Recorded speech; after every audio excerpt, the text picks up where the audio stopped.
I'm Tom Laux, City of Marshfield's Communications Director, and today is council preview, and another council preview and another council meeting coming up, Steve, here on June 11th. Correct. All right. Correct. Well, time is flying, and let's get right into it today. Let's talk about our last council meeting that took place in May, the 28th, I believe. Am I right? Correct. All right. What are the highlights that happened in that meeting? Well, we had a couple presentations. We had a really nice presentation by Matt McLean of the Convention and Visitors Bureau. They unleashed, that sounds kind of forceful, doesn't it? They unveiled, is probably a better term, Tom. They unveiled their new branding program called Marshfield Made New. And it's pretty exciting. He walked through a PowerPoint presentation and he showed all the great stuff that we've had in the past. Historic buildings, a lot of history that have happened here in the city.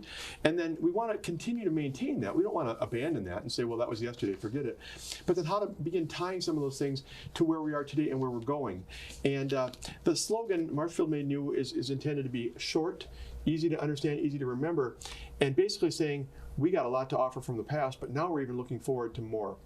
And the goal, he talked about a lot of goals, Tom, but one of the big goals is to get other partners, whether it be Main Street, Mackey, City, kind of engaged in this idea too, and try and kind of build a program together where some of our efforts tie in unison in a better way. And that fits with what the mayor has been having his meetings to do, is to try and get us as much on the same page as we can. So we got a lot of people who come to the city. They come for the zoo. They come for all sorts of sporting events, tournaments.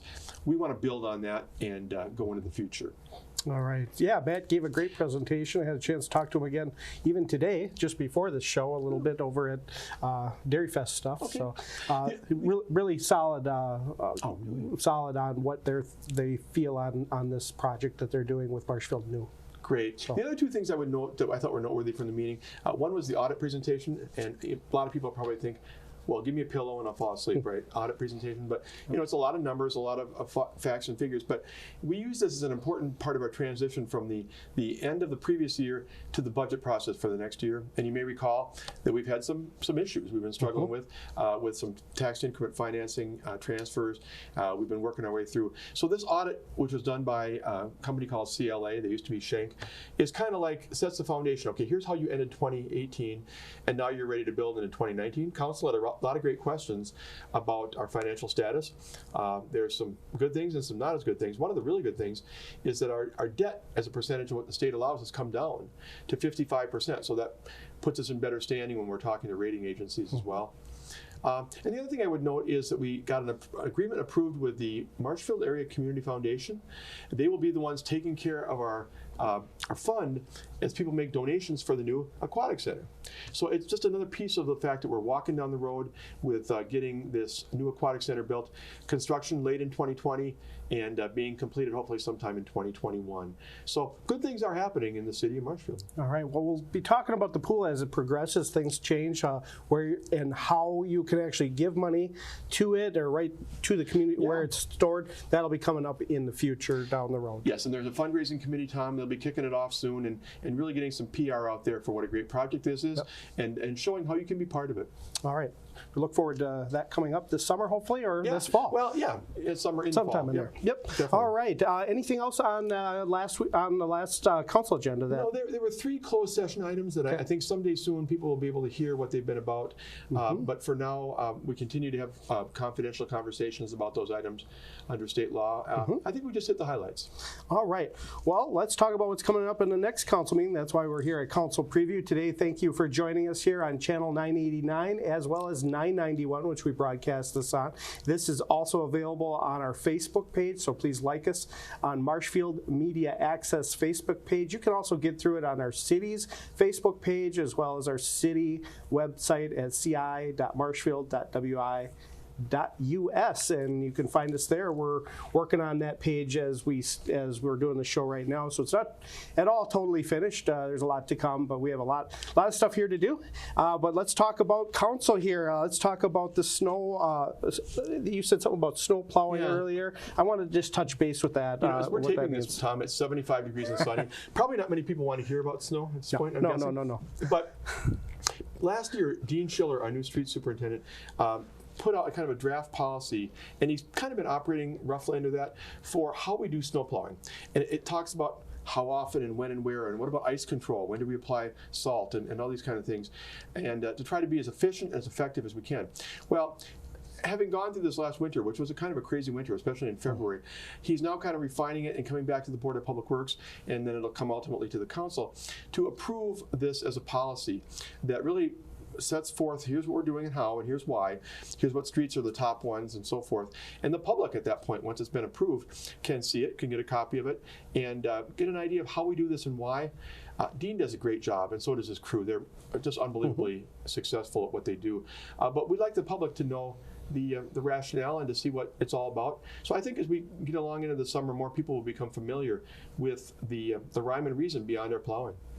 Definitely, main artillery roads are something that we, street department and Dean concentrated on. Yeah. Main artillery would be like the one out here in front, our main veterans, and as well as Central. Yep. So those are kind of going to be a give me, no matter what, to get done. But you'll be able to hear a little bit more during the council meeting about what the policy is going to be. Yeah. Is that correct? Okay. There's a lot that goes into it. I mean, you don't want to plow all the time. If you get, like a little half an inch of snow, you're not going to plow. But then you hear the weather forecast, and it's coming, so get everybody mobilized. Yeah. And then, it's going to snow for a while, and then it's going to take a break. Do we plow during the break? Do we wait till it's over? Right. Those guys do go through a lot of challenges, and like I said, they do a wonderful job of keeping the streets clean. And it, doing this also will save us money, because yes, it does. Salt, you don't want to put excessive salt. It's not cheap to buy salt. No. And this year, I bet we took it right down to the end with all our snowstorms in February and March. Yeah. And a lot of people don't realize this, Tom, but when you put down salt when it's really cold, it's not effective. Right. It needs to be at a certain temperature in order for the melting to occur. So we'll look forward to hearing more and more about the final policy here soon. All right. Well, some talk has been going on quite some time with the Cougar exhibit, and I think a lot of people know that's going to be coming. The zoo is really our highlight area of the city. I think it's a wonderful place to be, and we are lucky for a community our size to have a zoo all year open, mostly, all year, I'm understanding, much, yeah. And there's animals there. So tell me about Cougar exhibit. I guess you said there's the bid is now complete? Yes. Well, first of all, going back to what you said about the zoo, I mean, I think that's noteworthy. Yep. We're a city of 20,000. How many other cities of 20,000 have a zoo, much less a quality zoo? So we're very fortunate to have the Wildwood Zoo, and we've had the bears, the Kodiaks, and some other things. People get excited about going down there. This is for the Welcome Center and Cougar exhibit. It'll include an expanded Cougar exhibit, ADA restrooms, an animal handling area, and a Welcome Center. It's going to be interactive, so families can be there and they can participate in learning as part of it. It'll also have a unique behind-the-scenes view of the Cougar's handling area, which you don't always see in these types of exhibits. Small animal exhibits and a children's water display. Very cool, very cool. Now, the bids came in higher than expected, so we had to kind of look at how to maybe trim it back a little bit, but it's going to be a good project. What we have is bids from 4 companies, and the lowest bid, actually, the base bid is Marwood Construction at $651,000. And beyond that, there are other items that are being discussed, but we're looking forward to taking budget money from room tax. Largely, it's coming from room tax when people come and stay in our hotels and motels, and private donations. Really, those are the 2 key areas: private donations and room tax funds. And getting this project accomplished, the budget will end up somewhere in the neighborhood of $700,000 to $800,000 when it's done. But what a great improvement to an already quality and expanding zoo. So our hope is that maybe put shovels in the ground yet this year? Yes. The intent is to get this project going, and I think maybe even perhaps done by the end of the year when the snow flies. That was the goal once. I think it's still the goal, actually. Okay. If we can get moving and get the approvals necessary. Well, it's definitely not as large as our aquatic center that we're hoping for here coming up, the pool. That's a much bigger project. That's a much bigger project, and we have to raise $3 million from the public, but we're excited about that opportunity. Yeah, that definitely. Well. But the Cougar exhibit will be neat. Now, are these animals, are they here right now? I guess I'm kind of just curious. The on cougars? That. Yeah. Yeah, I believe that it's just providing a greater area for the, as opposed to when we went out and actually got 2 Kodiaks from That's right. up in Alaska. Well, myself being new here, Stephen, I hope I can get out there to see these. I would think our Parks and Recreation Director probably took me out there on my second or third day. I was a bit of overwhelmed with all this stuff, but he gave me a great, Justin gave me a great tour. So I think now I faintly remember that, but I'll get the family out there. And you guys as viewers, please get out there and see this great zoo, and we're wonderful to have it. Let's talk about wastewater here. That's another piece that's going to be coming up. It's simple piece about, I don't want to say simple, it shouldn't be just simple, but some kind of a hauler station. I don't know what that is. Yeah, I like to talk about wastewater once in a while because people don't think about it. You know, you go into your bathroom, you flush the toilet, okay, it's all good. But we run a high class. Sam Warp, Mark Kivala, and all those folks do an amazing job of keeping the rates reasonable, of providing quality service. What this is the first year of a longer term project that will be installing a larger 2-section hauler tank for industrial waste that we take in at the facility. And the low bid on this one was, I believe it's Staub, yes, with the whole package, it'll be $1,500,000, and Earth was second behind that. So we'll be looking to do this improvement sometime soon. And again, when you say, "Oh gosh, my taxes are going to go way up," what's going to happen here? These are paid for through user fees. Monies are set aside for capital improvement, purchases of large equipment, and other types of projects, and that's where the funds come from. For these types of activities. But again, will people notice this? No, I thought it was noteworthy for our conversation that people know that it's a first-class, high-rate operation, and it's run so well that we're making sure all the maintenance is done on a regular basis. Yeah, there's a lot to it, and I'm going to get the chance to tour this here. I didn't want to go in the winter months when there was snow out there, and I haven't had to see this, but we have a pretty state-of-the-art facility. It can handle a lot. Yeah. That means, down the road, maybe other areas as it's build out can be there. But this hauler station is another way, and I don't know if it makes money for the city doing this. I'm not sure, but they is it my understanding someone brings in stuff and then we process it? Oh, well, yeah, I mean, we 2 ways. First of all, we have private haulers come in and bring waste that they take from private septic systems. A lot of what I think is being talked about here is just the more industrial waste we get from our companies. Okay. We have some big industry here. We're blessed by that. Yeah. But the waste that they produce is very different than residential waste. So it requires a higher level of treatment, and that's why we have to have some different equipment to process. Yeah, most definitely. All right. Well, that gave me a little bit of information, and that'll be up on our council meeting on the 11th. What else do you got here, Steve? And by the way, let's note here again.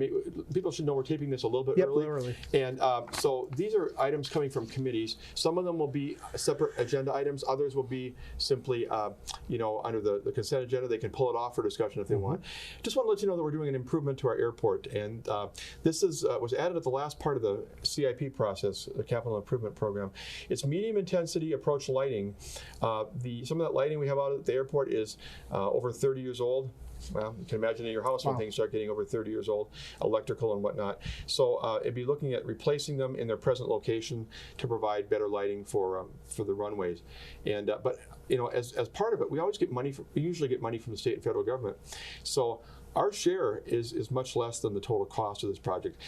Most of these are, I believe, 80 or 90% matches, and it appears that that's the case here as well. So it'd be good to get that lighting replaced and have the other levels of government pick up most of the tab. All right. Well, we'll look forward to that report as well. If when it comes out, there is an airport committee, is that right, or commission? How does that work? Airport committee, and they meet monthly, and they talk about things that they need to see done to improve the facility, capital projects, operational needs. All right. I think maybe the last thing I maybe cover, if that's okay, please. Is to jump to the item that's called review of audit and financial advisor services. Okay. At the last audit we had, we talked about some things that have been concerning in the past year as far as the tax increment financing transfers, and so we're planning to bring to the Finance, Budget, and Personnel Committee and through to the Council to discuss and consider our providers of those services. We have companies that provide both financial advising and auditing services service to do the annual audit. Good companies, well respected, but there have been some questions raised about some issues, and so we'll be asking if the council still feels confident staying with those providers, or if they'd like to look at other options. Okay. And again, if you're sitting at home, you're thinking, does this really affect me? Does this affect my taxes? Does it, ultimately, you want the city to be managing its money, your money, quite frankly, as best we can. And so these consultants that people never see, Tom, are critical to that process. Definitely, most definitely. They're the ones that help us with our with funding and everything in budgeting. So it's a must. So we can't know everything. Ron Ullman's doing a wonderful job as finance director, but city staff can't know everything, and we need professionals that we can call on. Yeah, it's just like attorney. It's another area that you have to have an attorney to go through some of this. Some of this is and nowadays these jobs in the cities are getting to that level. That city clerk is one of them. Yeah. That is very difficult process to do with elections, and you have to follow the law just to the T. Human resources. Yep. Jennifer Rakew, our human resources director, we call upon experts all the time. The Affordable Care Act, all the laws that come out of Washington and Madison that we have to adhere to. You have to keep up on those, and you need help from outside professionals sometimes. Most definitely.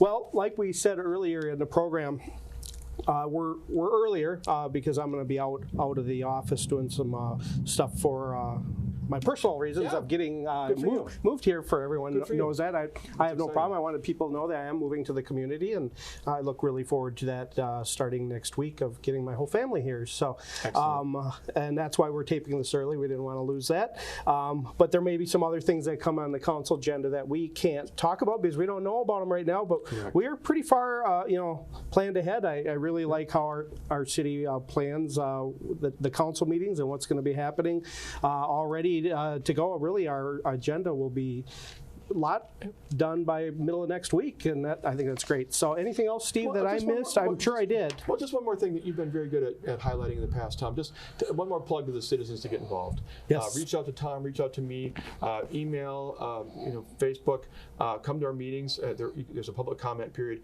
We want to hear from the public. We want to hear what residents are thinking. Yes, definitely. And Facebook is one of those areas you can message directly, and I will look to the appropriate person to get that answered and then follow back. So that's a direct message called Messenger on your Facebook platform if you're using Facebook. But again, telephone is fine. Yep. Stop in. Really, any means that we can help provide information to you as a resident or even a visitor. If you're visiting, please feel free. Our city hall is open 7:30 to 4:30 Monday through Friday. Our front people are very welcoming to help you around and give you ideas. Our chamber is right across the street, almost really from us again. This place right across. And the same as our CVB, so they're right together. So we definitely can get you in the right direction if it's not just city government related, and because we're all here on one team, and we want people to work, play, and live in Marshfield, and come here and visit and enjoy our food and and all of our stuff. So, again, Steve, thank you so much for joining me here, and I want to thank you guys for joining me here on Marshfield Media Access Station, channel 989 and 990. And this is our council preview, and this will be for our June 11th Common Council meeting at City Hall at 6 p.m. Again, thanks for joining us. I'm Tom Laux, and this is Steve Barg, our City Administrator, and we'll see you next time.